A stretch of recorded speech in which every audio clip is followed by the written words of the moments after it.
Yeah. Blackjack. Life is like a game of cards. It's not what you dealt, but how you play it. Yeah. Blackjack. To play each situation correctly. I remember they used to laugh at a brother. What was Michael Moore's relationship ultimately with, because I heard the tape where Frank's talking to Michael and Michael's basically telling Frank that that basically that Reggie wants him dead. Yeah, there was a hit out on Frank. Wow. I overheard so many conversations that I did not need to hear. Trust me. Especially when Nick Broomfield came and did the documentary. Uh-huh. I'm laying on the bed and my daughter and Michael are having a conversation about something. I don't even remember what. I go, look, baby, you're on TV. I saw a black man turn red. He was livid. I'm not kidding. He was so fucking mad. What was he mad? What was he mad about? He grabbed his phone. He went in the other room and I could hear everything. I have amplified hearing, which is really rare. Right. But I could hear everything. I didn't miss a trick either. But anyway, he said, get your fucking shit packed and get your wife and get the hell out of there. Michael was on the phone. Talking to who? Frank. And he was telling Frank what? Get your wife and get your shit and get the hell out of there. Oh, where they were living at. Right. Because okay. Nick Broomfield went to his house and he puts on camera his house, his dogs, his backyard. Oh, wow. You know, the whole world could see everything. Absolutely. Oh, so and Michael, you mean when he went to interview Frank Alexander, he walked up when he walked out. Oh, okay. And that wasn't supposed to be a part of what that was. Well, Michael didn't even know it was happening. Oh, he didn't. No, he was never contacted. Wow. So did Frank know that they had filmed his Yeah, he was talking to him like he was his best friend. Michael was so pissed. And he said, Frank must have said, what the hell are you talking about? And Michael said, your house, your driveway, your backyard, your dogs, you and your cowboy hat, the whole nine. Right. Everybody in the nation now knows exactly what your house looks like. If Nick Broomfield can come to your house, know where you live, who couldn't? Absolutely. Wow. So now you've not only put yourself in danger, your wife's in danger. Yeah. So basically, Michael Moore was still on his security detail. He was like, dude, that's a security breach right there. People know where you live at.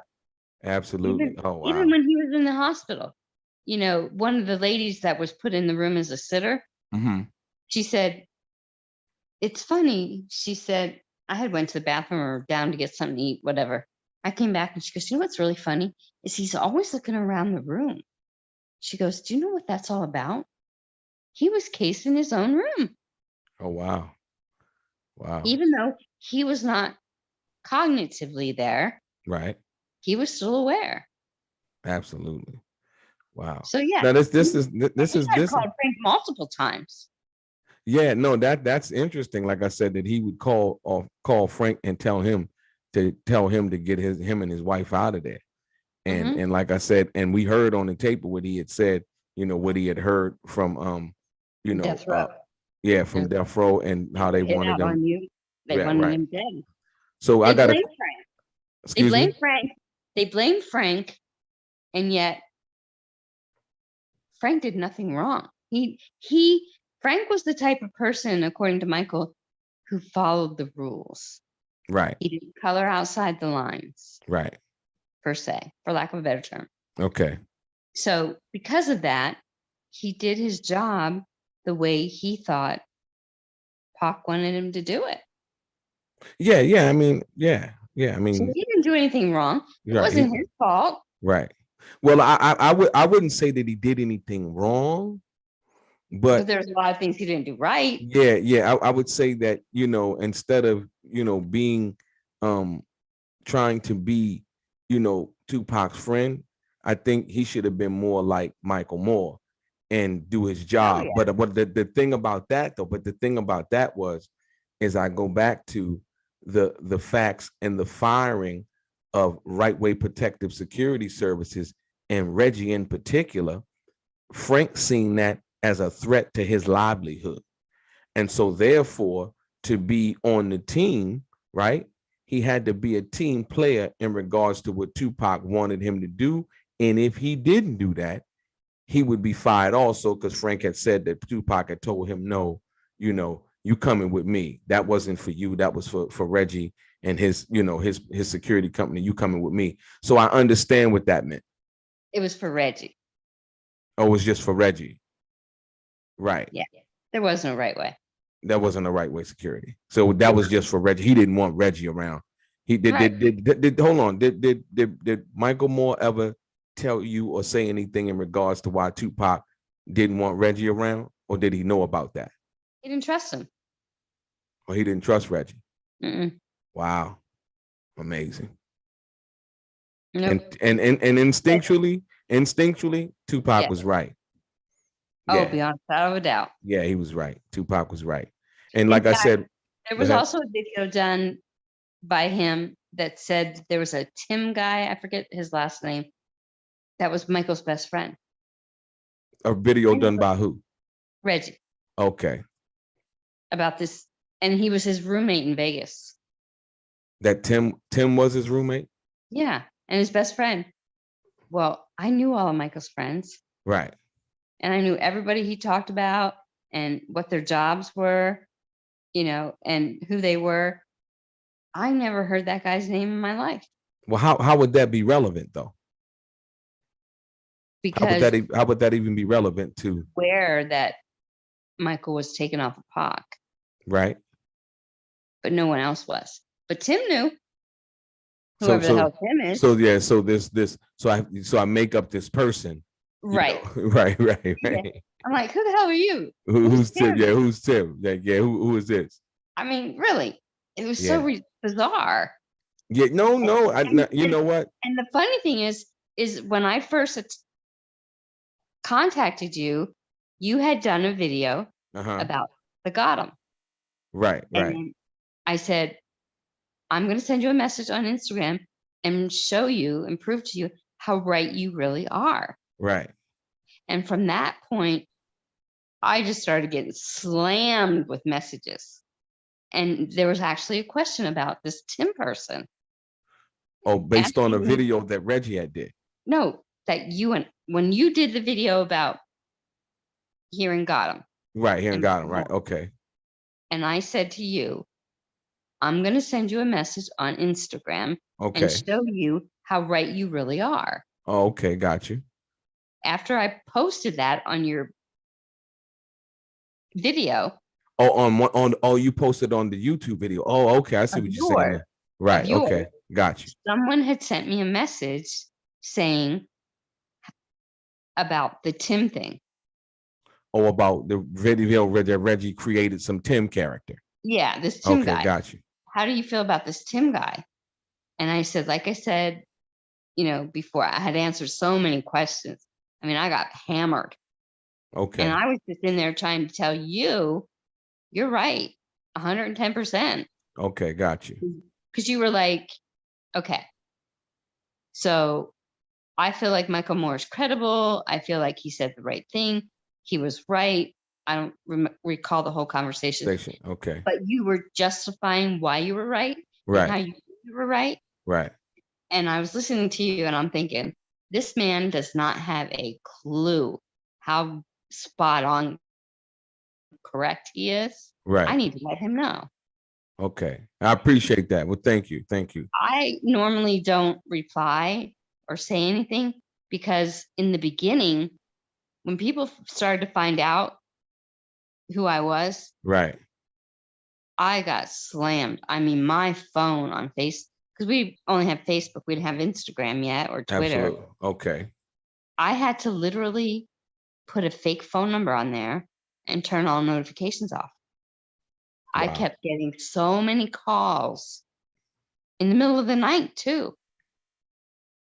24/7. People wanted to know what I knew. What did you know? Right. No, and that's that, but that's the reason why I wanted to talk to you, because I knew that you would know more than the average person because of your relationship with Michael Moore. And well, see, the biggest problem was people didn't realize that at one point, the law states that pillow talk, for lack of a better term putting it, was not admissible in court. Absolutely. Right. It is now. Wow. Yeah. Yeah. And not only is it admissible, but more importantly, like I said, once again, when you talked about the fact that this Tim character, right? See, that's another way to divert people's attention, of course, away from the facts by creating these fictitious characters that would once again make a person who's not aware or who wouldn't be aware of these tactics, right? These police tactics, right? Of create this, obvious. Let's create this little shiny object named Tim over here that nobody knew about or anything in regards to that, and maybe that might be an avenue, right? When the that'll take the spotlight off of me. Absolutely. When the fact of the matter is, like I said, when we go back to dealing with the situation involving Tupac firing, and you, like you just saying, no, it was meant for Reggie, and not only that, see, you say that, right? But it was meant for Reggie. But guess who name that it had on there? It had his name on that fax. His name was written on that fax. It said Reggie and Right Way Protective Services. But like I said, once again, I had looked the company up and I saw it for myself, and it did not exist. In 95 and 96, there was not no incorporation of any Right Way Protective Services. That wasn't. I couldn't find it in 2007 when I met Michael. That's why I was even hesitant to even go out with him, because I didn't believe it. Wow. And then I was at work one day, and he kept calling me. I'm like, Jesus Christ, this man won't let me go, won't let up. You know, like, how many times can I make up a story that I can't be there? I'm washing my hair, you know. And my girlfriend walks in, and I go, look at this guy. He won't leave me the fuck alone. And she goes, do you know who that is? I go, no. And I don't care. She goes, that's Tupac. He's standing with Tupac. Right. I said, you're shitting me. She goes, no. And I said, you know, he told me that he was Tupac's bodyguard. Right. And I was like, yeah, okay, whatever. You know, like, I'm not impressed. Okay. It takes a hell of a lot more than a title or money or houses and cars to impress me. Absolutely. And I didn't believe him. Right. And then he sends me a picture of him and Pac, you know, and I'm like, whatever, you know. And she walks in, and I'm like, this guy is a trip. And she goes, well, that's Tupac. I'm like, he said he was Tupac's bodyguard, but I didn't believe him, so I blew him off. Wow. We have Judy Lachowski, Michael Moore's fiance, Tupac's bodyguard. Like I said, thank you for coming on the show, a Straight Game TV, and clearing up all of the rumors, the lies, and giving us an in-depth personal view into who Michael Moore was, how he passed away. But most importantly, I want to thank you for your time, you know, and it's your boy DELRAY, Straight Game.